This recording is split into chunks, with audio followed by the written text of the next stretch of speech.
This is Judge Joe Brown, and we're listening to We All Be News.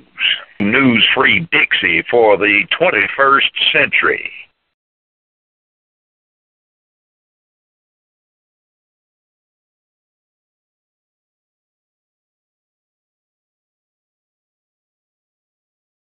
I never knew that black men had affairs with their daughters. I didn't know that. I thought that was a white thing, man. Right. And then one day I'm dating a girl in Chicago. And I go by her house to pick her up. And she hadn't got back there. Her daddy attacked me like I just killed Jesus. Just an ignorant black Negro that works construction. Her mama works at a Chinese laundry. The dad had to be there back then at 9 o'clock. Mom had to be in the Chinese laundry to start working at 7 in the morning. So she had to leave the house at 6 o'clock if she wanted to get a ride. That's right. Daddy don't have to be there. He made her think he got to leave early. Said, I got to be there at 5 o'clock, so you got to be ready to go at 4:30. So when he dropped Mom off, he doubled back to the house and started having sex with this 3-year-old girl. Wow. So one day, I go by the house, and I'm telling her how he acted towards me. She thought I knew. She started crying. She said, I told you. I've been trying to tell you since I'm 3 years old. He's been having sex with me. Man, my jaws dropped. Wow. I was scared and frightened. First, I didn't know black men did that. Two, I can't believe I'm hearing what she just told me. So, man, I'm shaking. So I said, well, let's talk about this tomorrow. So I come out, pick her up, take her to this little spot we used to go meditate. I said, explain to me what you just told me the other day. She said, well, it came a time when I was 6 years old or 7, when I saw him coming towards me with the Vaseline. I started heading to where the people wash their cars in this housing complex. Nobody had a washing machine. You go there. And he had locked the door. So anytime I saw him with the Vaseline, I saw it heading to where the washing machine was. And then she said, you want to know something? I'm 27 years old. And when your daddy started having sex with you at 3, you learned to like it. Why wouldn't I?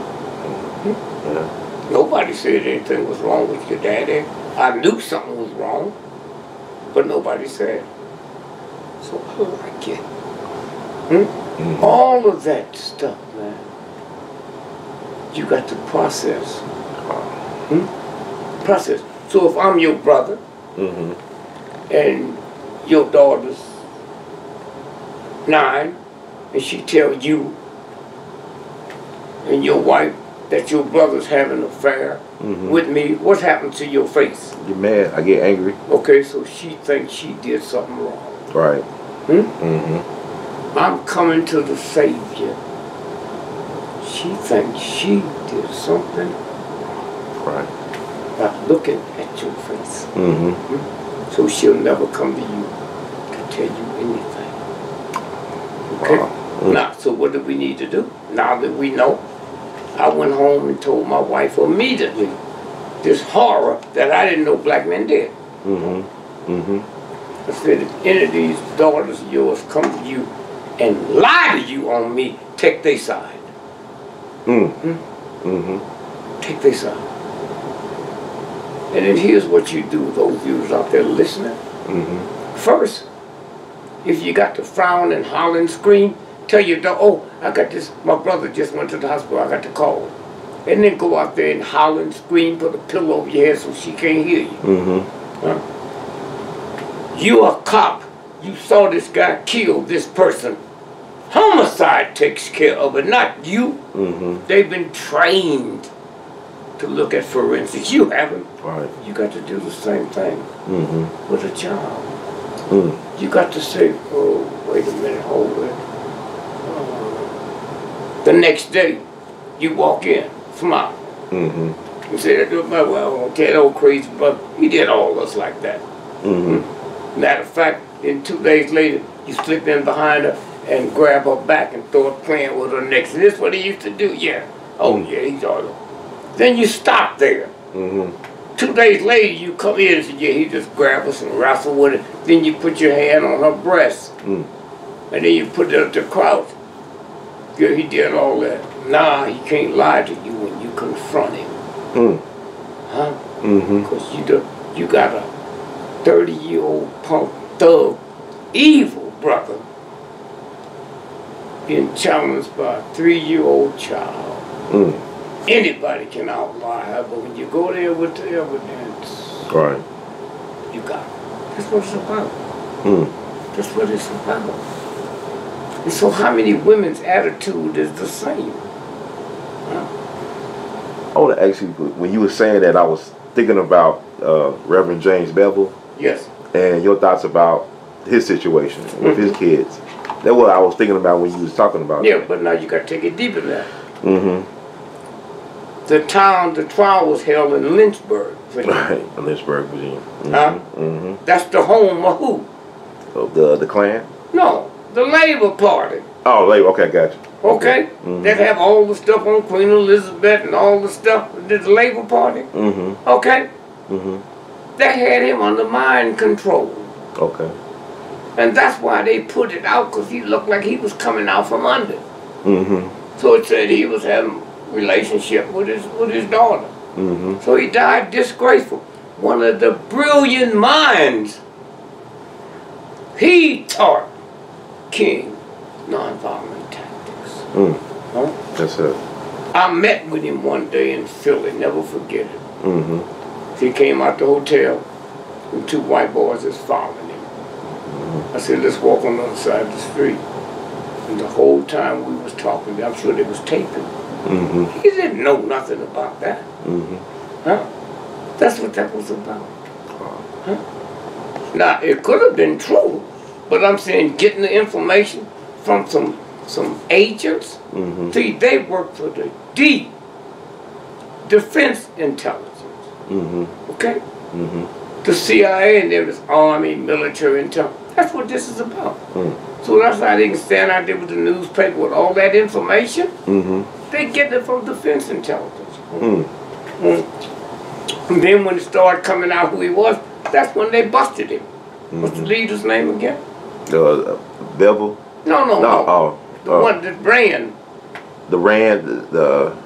That ran the organization that was recruiting folks.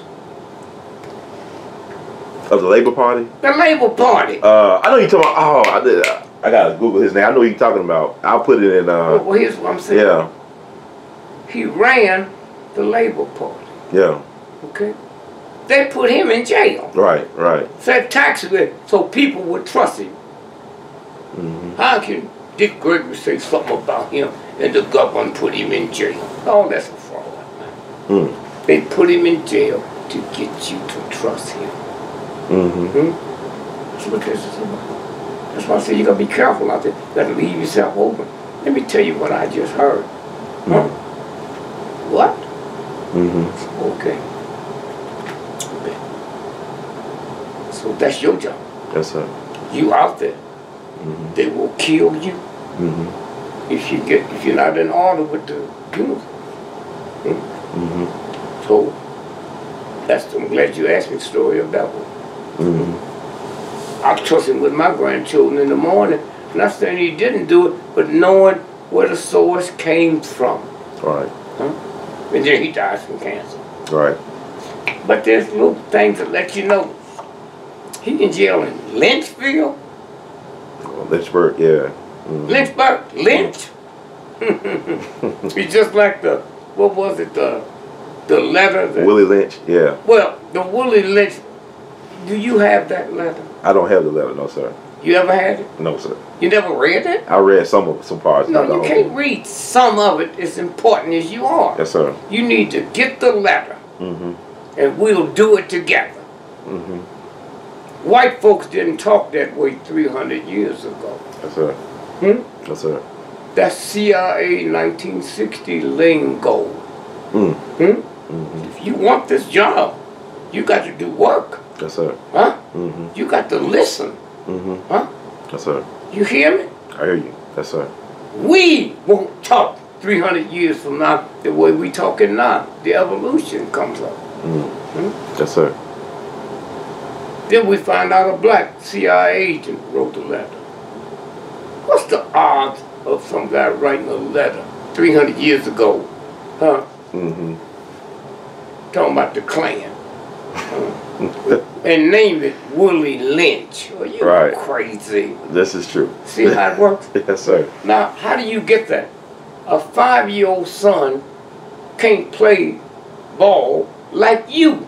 You started off like that. And then it develops. Now you hear the ball and you know which way to go. That's what you have to do with this. Man, you've been touched. We might can save the world.